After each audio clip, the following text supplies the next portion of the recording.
अस्सलाम वालेकुम दोस्तों, मैं हाँ तुहारा बिरा कदीर शहबादी। मेरे बिरा फरमाइश की थी कि सदीक भट्टी साहब अजकल कितने हैं। फ्याज कौसर साहब ये सदीक भट्टी साहब हैं जिन्हों को असा फोन किया कि सदीक भट्टी साहब तो शहबादी सरजमीन ते आओ तो एक साकू ओ मुसद्दत सुनाओ जेड़ी साकू बगड़े पुल ते सुनी जाए।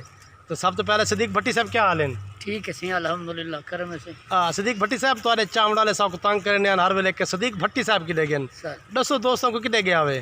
सर मैं एक सिलसिला रोजी का मखदूम रशीद मेरी नौकरी लग गई है।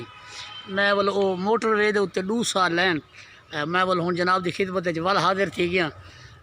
जनाब के नौकर वाल हाजिर है। अच्छा नौकर नहीं तो सारे सरदारों फनकार हमेशा धरती का सरमाया होंगे। यकीन करो दोस्तों ये ओ फनकार है ना कर इन्हों की परवरिश की वेंदी इन्हों के सिर ते हाथ रखा वेंदा। तो मैं तो पाकिस्तान के टॉप हीरो के चिन्ह ना आँदा लेकिन है गुरबत क्या कहाँ सारे लखों के यार मराए नहीं।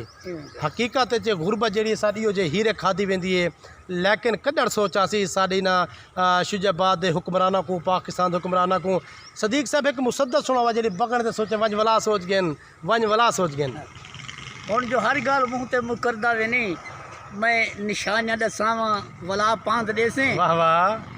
हूँ जो हर गाल मुँह ते मुकरदा वे नहीं मैं निशानियाँ दसावा वला पांद देसे। वाह वाह। जिथा गियो सावा लजे दी दावत खादो उहो बंदा मिलावा वला पांद देसे। हयाती हयाती जेड़े नाल हन तेरे ओ सवल ते खड़े न। वाह वाह। बंदे मुँह ते करावा वला पांद देसे। हयाती जे मनेंदा निवी घर गैरें दे जुल तेरे पेरे दिखावा वला पांद देसे। हयाती कदी बाकी आते वो इनकार किते हर गल दा भाई कहे ना वहाँ के अच्छा नाजी आदा है वो बेमत जो थियों ते को मत क्या दियो बेमत्ता अजल तू बेमत्ता होंदे। वाह वाह। उमें शराफत तू नाजी बुलेंदे नी से भी हर गाल दा साकू पता होंदे।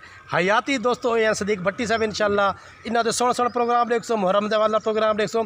सदीक भट्टी साहब जेड़े तुसा इथों टुर गया वे ना सर मैं एक तुहारा दिलोड़ा लिखा आई जी कि तुहारे वजह तो बाद मेरी झोंक उजड़ गई है। इरशाद फरमाओ कि मैं उजड़ी झोंक दा मालिक हाँ तू वैसे रोल मेरे नाल न जुल। ये तू मेरे को आधा पिया में जेड़े तू झोंक लड़ा दे गियो जी जी कि मैं उजड़ी झोंक दा मालिक हाँ तू वैसे रोल मेरे नाल न जुल। अगे पीता पालिया औख्या पेन वैसे पीता भुल मेरे नाल न जुल। ते मेरे कोल न दिल भर बैठा कर वैसू थी बेमुल मेरे नाल न जुल। कर इश्क कदीर फना देंदा है वैसू थी बेमुल मेरे नाल न जुल। वाह कदीर साहब वाह क्या बात है। दोस्तों नवा चैनल बनाया से QRY को सब्सक्राइब करो मोहब्बत वटे सो 14 अगस्त से सोहने प्रोग्राम देख सो। सदीक भट्टी साहब लगे से इजाज़त अल्लाह सोने दी अमान मेहरबानी।